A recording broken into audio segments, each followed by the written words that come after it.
سر میرا سوال یہ ہے کہ کیا حضور صلی اللہ علیہ وسلم کے روضہ مبارک کا دروازہ کسی وی آئی پی کے لیے، کسی بادشاہ کے لیے کھولا جاتا ہے؟ جی نہیں، یہ بھی ایک ایسا مسئلہ ہے جو لوگوں میں بہت پھیل گیا ہے اور غلط مشہور ہو گیا ہے لوگوں کے اندر۔ لوگ یہ سمجھتے ہیں کہ فلاں بادشاہ وغیرہ آتے ہیں اور وہ نبی صلی اللہ علیہ وسلم کی قبر کی زیارت کے لیے جاتے ہیں۔ آپ کو عمومی طور پہ میں خلاصہ بتاؤں کہ یہاں کے بادشاہ بھی نبی صلی اللہ علیہ وسلم کی قبر کی زیارت نہیں کر سکتے ہیں، قبر کی یعنی کہ قبر تک نہیں جا سکتے ہیں۔ صحیح، ہم بھی جو جاتے ہیں، آپ نے دیکھا ہوگا ہم کہاں تک جا سکتے ہیں؟ جو جالی لگی ہوئی ہے، جالی یہ کس نے لگائی ہے؟ جالی یہ سعودی حکومت نے لگائی ہے، یعنی کہ پرانے زمانے میں جالی نہیں لگی ہوتی تھی۔ اس کے پیچھے، جالی کے پیچھے کیا ہے؟ بہت سے لوگ یہ سمجھتے ہیں، وہ جھانک کر کے دیکھ رہا ہوتا ہے کہ ہمیں قبر نظر آ جائے کسی طریقے سے۔ قبر ناممکن ہے کہ نظر آ جائے، کیونکہ جالی کے پیچھے 3 دیواریں ہیں۔ ایک تو آپ جانتے ہیں کہ گھر کی دیوار تھی، آپ صلی اللہ علیہ وسلم کہاں پہ مدفون کیے گئے؟ گھر کے اندر مدفون کیے گئے تھے۔ حدیث آتی ہے نبی صلی اللہ علیہ وسلم کی کہ نبیوں کا انتقال جہاں پر ہو جاتا ہے وہیں پر ہی دفن کر دیا جاتا ہے۔ تو صحابہ کرام میں بہت بڑا اختلاف ہوا تھا جب آپ صلی اللہ علیہ وسلم کا انتقال ہوا کہ کہاں پہ دفن کرنا ہے۔ انصار نے کہا کہ انصار کے علاقے میں، مہاجروں نے کہا کہ ہمارے علاقوں میں، ہر کسی نے اچھی سے اچھی تجویز دینے کی کوشش کری اور چاہا کہ ہمارے علاقوں میں ہو۔ قریب تھا کہ تلواریں نکل جائیں۔ حضرت ابو بکر رضی اللہ عنہ آئے اور آ کر کے حدیث سنائی کہ میں نے نبی صلی اللہ علیہ وسلم سے سنا ہے کہ نبی کا انتقال جہاں ہو جائے وہیں دفن کر دینا چاہیے۔ تو صحابہ کرام یہ تھے کہ جو ابھی جنگ چھڑنے والی تھی، فوراً تلواریں اپنے بند کر دی گئیں، اور ساری ہمارے درمیان میں بھی یہی ہونا چاہیے کہ جب حدیث آ جائے تو ہمارے درمیان کسی بھی قسم کا اختلاف ہو وہ فوراً ختم ہو جائے۔ تو آپ صلی اللہ علیہ وسلم کو دفن کیا گیا کہاں پر؟ دیکھا گیا کہ آپ کا انتقال ہوا ہے حضرت عائشہ کے گھر کے اندر۔ آپ صلی اللہ علیہ وسلم حضرت عائشہ کی گود میں سر رکھے ہوئے تھے، آپ بیماری کی حالت میں تھے، بہت زیادہ بخار کی تپش میں تھے، تو آپ صلی اللہ علیہ وسلم کو وہیں پر ہی مدفون کر دیا گیا جس جگہ پہ آپ کا انتقال ہوا۔ تو وہ جگہ کون سی تھی؟ گھر۔ اب گھر کی ظاہری بات ہے 4 دیواری تھی، 4 دیواری کے باہر کچھ عرصے کے بعد پرانے زمانے میں ہی ایک اور دیوار بنائی گئی جس کے 6 کونے تھے، 6 کونے، یعنی کہ عام طور پہ 4 کونے ہوتے ہیں نا گھر کے دیوار کے، اس کے 6 کونے بنائے گئے تھے۔ یہ 6 کونے کیوں بنائے گئے تھے؟ پیچھے کی طرف سے، قبلہ بھی اس طرف ہے، جنوب میں، مدینہ کا جنوب میں قبلہ ہے، گھر ادھر ہے، گھر کے پیچھے کا جو علاقہ ہے وہاں پہ تیکون بنایا گیا تھا۔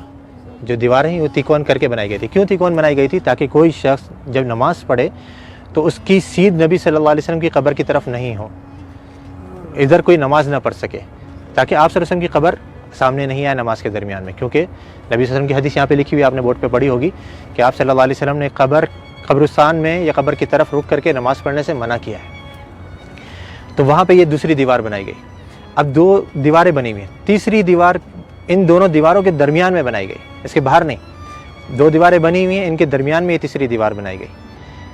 تو اس دیوار کے اوپر یہ گنبد کھڑا ہوا ہے، اس دیوار یا اس کے ساتھ میں کچھ چھوٹے موٹے ستون سے ہیں، ان کے اوپر یہ گنبد کھڑا ہوا ہے۔ یعنی جس سے میں نے ابھی تھوڑی دیر پہلے ذکر کرا تھا کہ جو اندر گھر کی دیوار ہے وہ تو کچی ہے، اس کے اوپر گنبد نہیں بنایا جا سکتا ہے، تو گھر کے باہر کی دیوار پر یہ گنبد کھڑا کیا گیا۔ تو اب یہ 3 دیواریں ہیں، یہ 3 دیواروں کے اندر جو پہلی دیوار تھی، سب سے گھر کی جو دیوار تھی، اس کے اندر پہلے زمانے میں ایک کھڑکی تھی، ایک دروازہ تھا، اور اوپر ایک روشن دان تھا۔ روشن دان وہاں سے ہوا ہے۔ کھڑکی اور دروازہ جو پرانے زمانے میں بند کر دیا گیا تھا، رہ گیا تھا روشن دان۔ وہ بھی کچھ عرصے کے بعد اس ڈر سے کہیں کوئی پرندہ اندر گر کر کے مر نہ جائے اور اس کی بسان بدبو وغیرہ اندر پھیلے، وہ بھی بند کر دیا گیا بالکل۔ تو اب کوئی اندر جانے کی جگہ باقی رہی، نہ دروازہ ہے، نہ روشن دان ہے، نہ کھڑکی ہے، تو بادشاہ بھی نہیں جا سکتے۔ ہاں اگر کوئی جن کو اللہ نے صلاحیت دی ہو کہ وہ دیوار پار کر کے اندر چلے جائے تو ممکن ہے، لیکن انسان نہیں جا سکتے۔ تو اب وہ جو لوگوں کو غلط فہمی ہوتی ہے وہ یوں ہوتی ہے، لوگ یہ سمجھتے ہیں کہ دیکھو ہمارے سامنے دروازہ کھولا گیا اور وہ بادشاہ صاحب یا فلاں وزیر اعظم جو اندر جا رہے ہیں، وہ جالی کا دروازہ کھولا گیا، وہ دیواروں کا دروازہ نہیں، وہ دیواروں کا دروازہ تو پیک ہے بالکل، اس کو یہاں کے بادشاہ بھی اندر نہیں جا سکتے۔ تو وہ جالی جو ابھی سعودی حکومت نے لگائی ہے وہ اس لیے لگائی ہے کہ پہلے زمانے میں لوگوں نے گھر کی دیوار سے برکت لینی شروع کر دی تھی، اس کو چوما چاٹی یا اسے مسا کرنا، اس کو چھونا، تو یہ غلط کام ہے۔ جیسے میں نے ابھی ذکر کرا کہ نبی صلی اللہ علیہ وسلم نے آثار کے تتبع سے منع کیا ہے، نبی صلی اللہ علیہ وسلم کے بتائی ہوئی شریعت کے مطابق ہم نے عمل کرنا ہے۔ آپ نے کیسے سلام کرنا ہے نبی صلی اللہ علیہ وسلم کے اوپر، آپ وہ سلام کریں گے آپ کو اجر ملے گا، ثواب ملے گا۔ آپ نے جو سلامتی کی دعا کرنی ہے حضرت ابوبکر صدیق کے لیے، عمر فاروق کے لیے، اس پر اجر ملے گا، سنت کے کاموں پر آپ کو اجر ملے گا۔ لیکن دیواروں کی چوما چاٹی کرنا، یا جیسے بہت سے لوگوں کو دیکھا جاتا ہے مسجد نبوی کے در و دیوار کو ابھی بھی وہ اپنے رومال اتار کر کے اس پہ پھیر رہے ہوتے ہیں کہ اس کے اندر برکت منتقل ہو جائے، یا کوئی احرام کا کپڑا لایا ہوا ہوتا ہے، یا کوئی ٹوپی اتار کر کے اس پہ پھیر رہا ہوتا ہے، یہ سب غلط کام ہے۔ تو یہ پرانے زمانے میں جب شروع ہوئے تو اس زمانے کے جو علماء کرام تھے، لوگ کہتے ہیں نا یہ وہابی، تم تو اس زمانے کی پیداوار ہو، ہمیں بیچارے ہم کو وہابی کہتے ہیں، ہم تو اپنے آپ کو وہابی نہیں کہتے۔ تو یہ جو وہابیوں کے عقیدے ہیں نا، جو ان کی نظر میں وہ پرانے زمانے سے چلے آ رہے ہیں، تو اس زمانے کے اندر یہ دوسری دیوار بنائی گئی، گھر کے باہر ایک اور دیوار بنائی گئی تاکہ لوگ گھر کی دیوار تک نہیں پہنچ سکیں۔ اب وہ کچھ عرصے تک نئی دیوار تھی، لوگوں کو معلوم رہا کہ بھائی یہ تو نئی دیوار ہے، کچھ نہیں کرنا یہاں پہ، لیکن آہستہ آہستہ پھر نئی نسلیں آتی رہیں، وہ سمجھے کہ یہ بھی گھر کی دیوار ہے، پھر علماء نے ایک اور دیوار بنوا دی۔ پھر آخر میں سعودی حکومت نے کہا کہ ہو سکتا ہے لوگوں کے ذہنوں میں یہ چیز رہے کہ دیواریں ہم بناتے رہیں گے تو سمجھیں گے گھر کی دیوار ہے، تو ہم جالی لگوا دیتے ہیں۔